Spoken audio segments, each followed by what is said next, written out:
Le journal avec Ibou Diouf, lutte contre le trafic de drogue. La douane a saisi de l'héroïne d'une valeur de 250 millions de francs CFA. Exactement, Sornanata, c'est une pêche donc de la brigade commerciale des douanes de Karang, relevant de la subdivision des douanes de Fatick, région douanière du centre. Dans un communiqué, il est renseigné que les agents ont intercepté un bus d'immatriculation étrangère qui se dirigeait vers Dakar. Lors du contrôle des passagers, l'attention des douaniers a été attiré par un individu au comportement suspect et aux déclarations peu convaincantes. Une fouille minutieuse de ses bagages a révélé la présence de 6 kg d'héroïne pure dans sa valise, confirmant ainsi les soupçons des agents de la douane. Des douanes, la valeur totale de la drogue saisie est estimée à 250 millions de francs CFA. Les premiers tests positifs à l'héroïne effectués par le dispositif scientifique de la douane par l'OCTIS basé à Karang ont été confirmés par le laboratoire national d'analyse de drogue.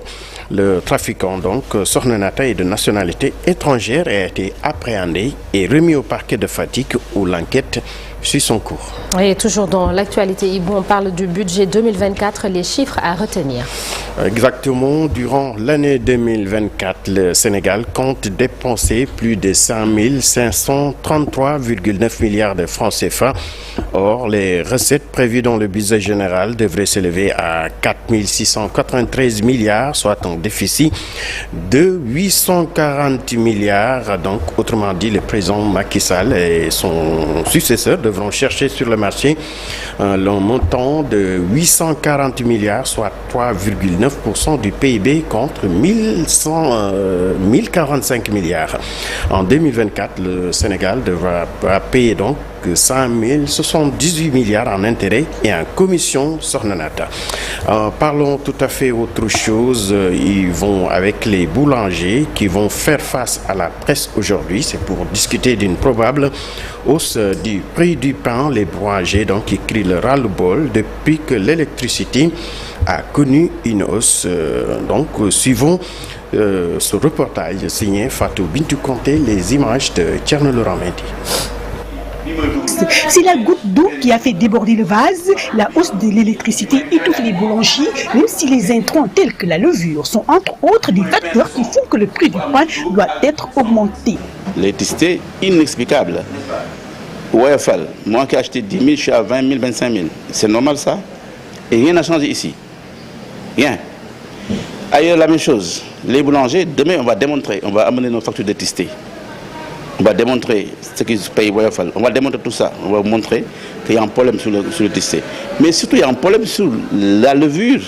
Quelqu'un qui a acheté à 800, je suis à plus de 1500. C'est pas normal. Pour Amadou Gaye, le président de la Fédération des boulangers du Sénégal, il urge de revoir le prix du pain au Sénégal. Aujourd'hui, impératif qu'on interpelle l'État, mais surtout qu'on prend à témoin la population sénégalaise pour leur dire que les boulangers sont fatigués.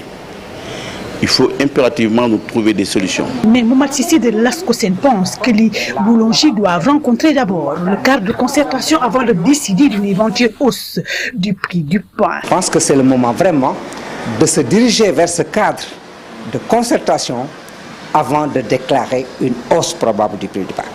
Parce que le prix du pain étant homologué. Demain mardi, les boulangers feront face à la presse pour décrire la situation, mais aussi décliner leur plan d'action.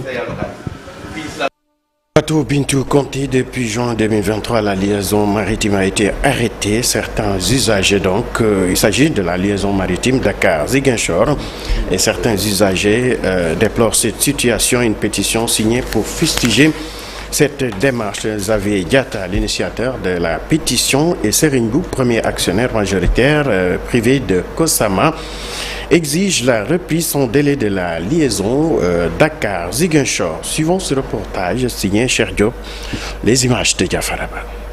5 mois, la liaison maritime Dakar-Ziguinchor est à l'arrêt sans raison. Une pétition a été signée pour décanter la situation le plus rapidement possible. J'ai constaté que depuis juin jusqu'à aujourd'hui, la ligne maritime Dakar-Ziguinchor a été interrompue. Bon, depuis lors, on attendait quand même d'avoir une explication officielle, notamment de la Kosama, on ne l'a pas eu. On attendait une explication officielle du ministre en charge De l'économie maritime, on ne l'a pas eu. De l'ANAM, qui est l'agence qui est en charge du dossier, on ne l'a pas eu. Donc en ce moment, je me dis qu'il est quand même opportun de lancer cette pétition pour exiger la reprise de cette ligne-là. Le groupe CCBM, premier actionnaire majoritaire privé de Kosama SA, déclare que cet arrêt n'est pas sans conséquences. Ce problème impacte négativement au niveau de l'économie et de la sécurité, parce que quand il y a des difficultés pour la population, c'est la sécurité intérieure qui est menacée. Bon. Les deux entités interpellent le gouvernement du Sénégal pour des solutions définitives. On n'a pas les vraies raisons que l'État a demandé qu'on arrête, mais je pense qu'il suffit juste de discuter et de s'asseoir avec la collective. Et nous demandons à l'État de lever ça pour que les rotations puissent démarrer pour l'intérêt de ces sociétés, parce que ces sociétés qui emploient des Sénégalais qui ne travaillent pas actuellement. Parce que la ligne Dakar-Ziguinchor, comme le président l'a toujours dit, cette ligne, c'est un bien social. C'est une exigence sociale. Parce que le billet de 5 000 francs qui permet à l'usager de partir de Dakar à Ziguinchor ou bien de venir de Ziguinchor à Dakar. Les habitants de la Casamance, principaux usagers des bateaux à l'Institut Diatta, Egen et Diambogne, attendent toujours leur mal en patience.